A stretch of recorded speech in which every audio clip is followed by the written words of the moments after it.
This is Lawrence Romanowski, and this is part 2 of the Alpina B7S restoration. I did an earlier YouTube that went around the car when it was in one piece, and since then, that was when I first got the car, and since then I've gone through the car and obviously taken it apart and been in contact with the factory. And I found some good and some bad. The good is that this is one of the 30 genuine Alpina B7S turbo coupes. One of about 400 Alpina 6 Series of the 80s, one of about 300 turbocharged 6 Series, and one of 30 of what's the ultimate of the 80s Alpinas. So this car uses the bigger 3.5 liter, the same basic block as in the M1, and so it's the largest engine, and it's the fastest of all the cars, and the lowest production numbers, so the most collectible. Okay. So we got all the documentation in place. We got a letter from Alpina saying it is what it's supposed to be, and not only that, it's the only one with these Ortho C Recaro seats in full black leather. Normally, and that's on the build sheet. Normally, of course, I took all the other seats out. The cars had a different Recaro seat with a green plaid insert that wasn't to everybody's taste. Not many of these cars still have the green plaid. Most have been changed out for a different interior.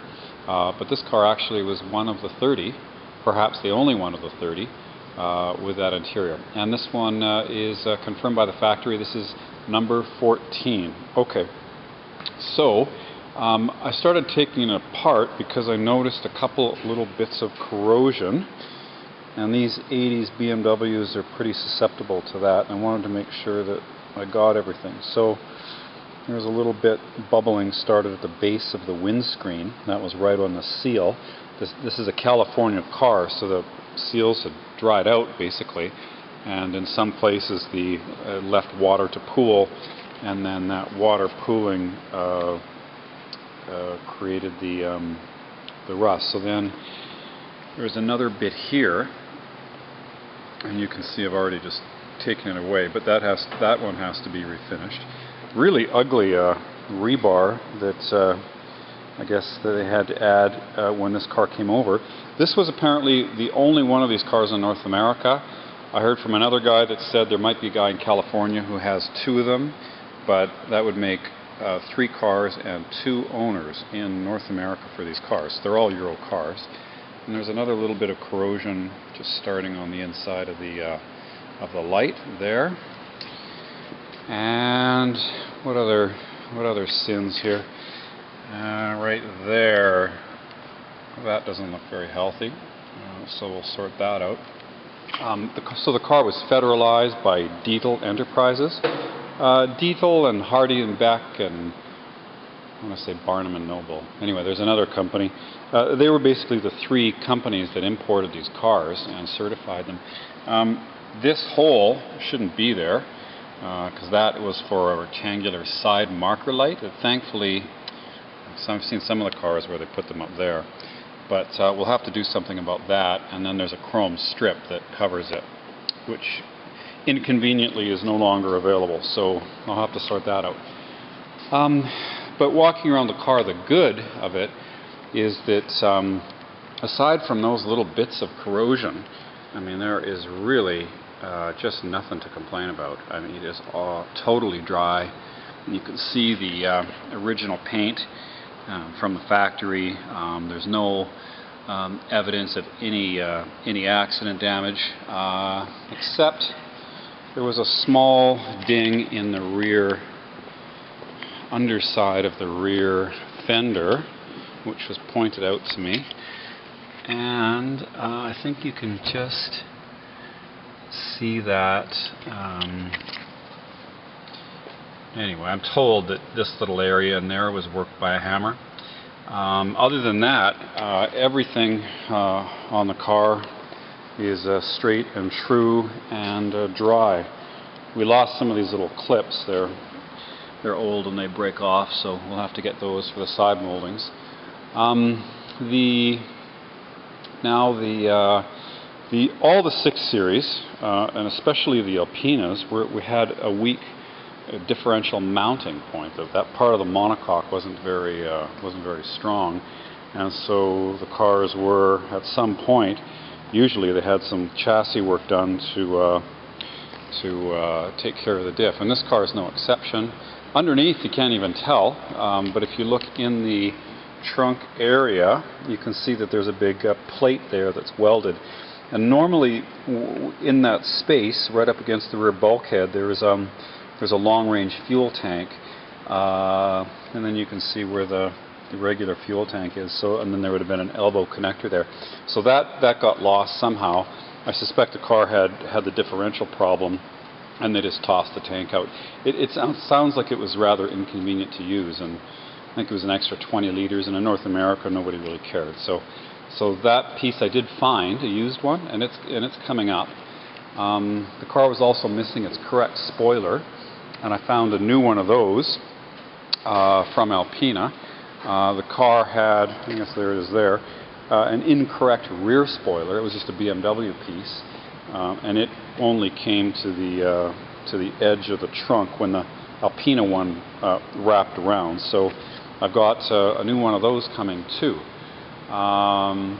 So I managed to find all of the parts that were lost to time, the front and the rear spoilers, the long-range fuel tank. The worst thing about the car is this just awful hatchet job for an aftermarket stereo in the 80s. So this is just terrible here.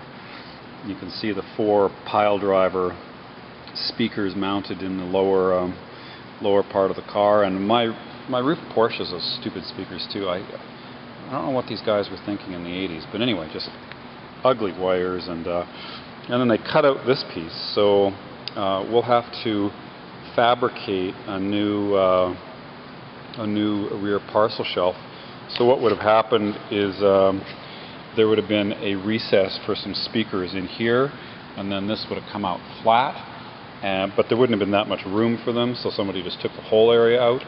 And so we'll have to, and if you notice the pictures of the car before I took it apart, it didn't have any rear speaker pods, fairings from the rear headrests, and the speakers sat in there. So we'll have to fab this panel, and then we'll have to, I've ordered the correct rear parcel shelf and the speaker pods and the headrests, and this will all have to be constructed again, and get the right speakers, and I'm pretty sure I'm just going to ditch all of those and then repair that little bulkhead and just bring it back to stock and get rid of all those wires, because it's so hideous. So I do know I work with an excellent metal guy.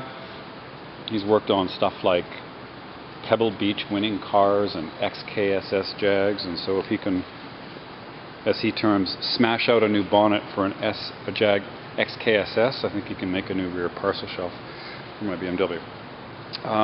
Okay, so that's the plan. We're going to get the metal work done. I'm going to take out this bumper reinforcement. There's another one on the front bumper that I'm going to take out. We're going to correct all the rust spots in the car. We're going to fabricate the new rear parcel shelf and build that back up properly.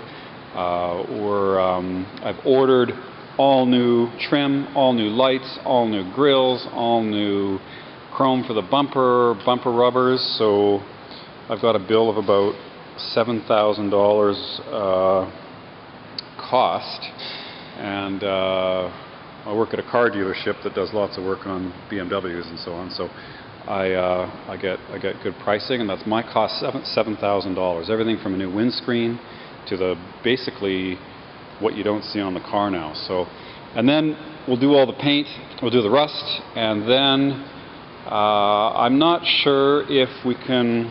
I think we're going to have to repaint the whole car. I'm not sure.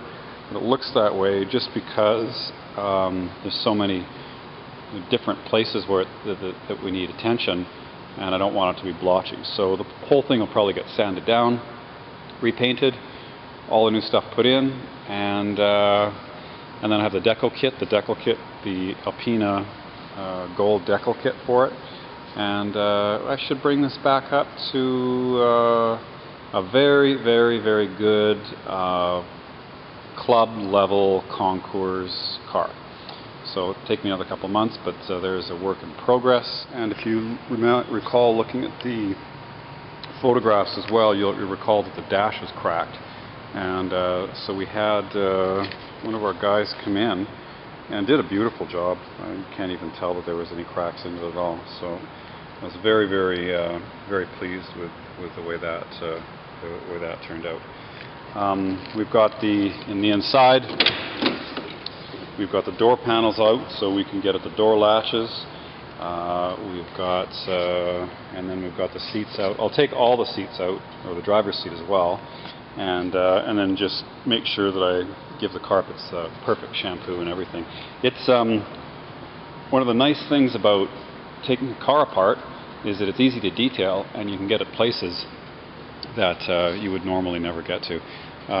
Also, in addition to all the exterior parts, I've also ordered new rubber for all the door seals, which are not cheap. So there's the inner one, and then this one on the door, which is getting replaced, and then all the trim pieces, all the rubber for the front and rear windscreen, and all the exterior trim pieces are new too. So this is going to be from the outside, it's going to look like a new car. So that's what we've taken out of the car. You can see the bumper pieces, all that chrome and rubber is being replaced, and then there's the custom leather seats, and the other Recaro on the center headrest, the new windshield, etc., etc., etc. So that's going back in the car, and this should be an awfully nice machine. Like I said, give me another 6 weeks or 2 months to finish it, and it'll be beautiful. It's Lawrence Romanowski, and thank you very much for your interest in my 82 Alpina B7S Turbo Coupe, number 14 of 30 project.